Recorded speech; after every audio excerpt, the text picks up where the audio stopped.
नाज़रीन अवामी न्यूज़ में खबरन जो सिलसिलो जारी है। इन वक्त असीं तव्हांखे खिप्रो खां ख़बर ॾींदा हलूं त खिप्रो में कंहिं वक़्त में प्लास्टिक जी चूड़ी जो कारोबार वॾे उरूज ते हो, पर अॼुकल्ह जे जदीद दौर में शीशे ऐं मुख़्तलिफ़ क़िस्मनि जी चूड़ियुनि अचण खां पोइ प्लास्टिक जी चूड़ियुनि जो कारोबार घटि थी वियो आहे। पर हिंदू धर्म जे मज़हबी त्योहार ॾियारी जे मौक़े ते प्लास्टिक जी चूड़ियुनि जो कारोबार में वाध अची वई है। जीअं चूड़ा आहिनि रंगीन स्मार्ट कॉम पाईंदी आहे, भील कोली मेघवाड़ थी विया।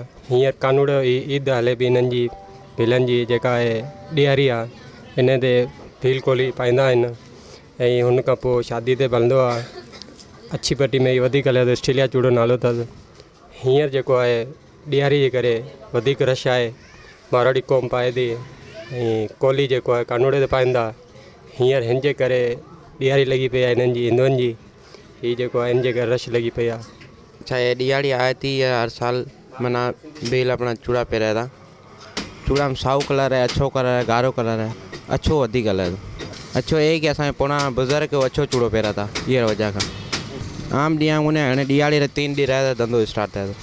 असां वटि हीउ धंधो तक़रीबन साल खां पोइ हलंदो आहे। तक़रीबन ॾियारी वारे महीने में हलंदो आहे। इन में तक़रीबन काफ़ी क़ौमूं पियारींदियूं आहिनि, भील कोली मेघवाड़ ओड सभु पाराईंदा आहिनि। बसि इन करे हलंदो आहे, बसि रस्म आहे हिकिड़ी दिवाली उन करे पाईंदा आहिनि। ॾियां में चूड़ो हले थो, पर ॾियारी असांजे नओं परब आहे, हींअर चूड़ो त वधीक हले थो, हाणे कोई कुझु घटि हले थो। क़ौम असांजे मारवाड़ी क़ौम है, सिंध जे हिसाब से सिंध रिवासी है, मारवाड़ी क़ौम है, उहे हिसाब में चूड़ा रेट है 500 है, 500 ताईं, 600 ताईं, 800 ताईं, 700 ताईं। नाला में बाड़मेर है, जंहिंमें किस्म आहे त को लेरियो है या बलमा में या को सतारा है, को बाड़मेर चूड़े में, अहिड़े हिसाब में नाला है।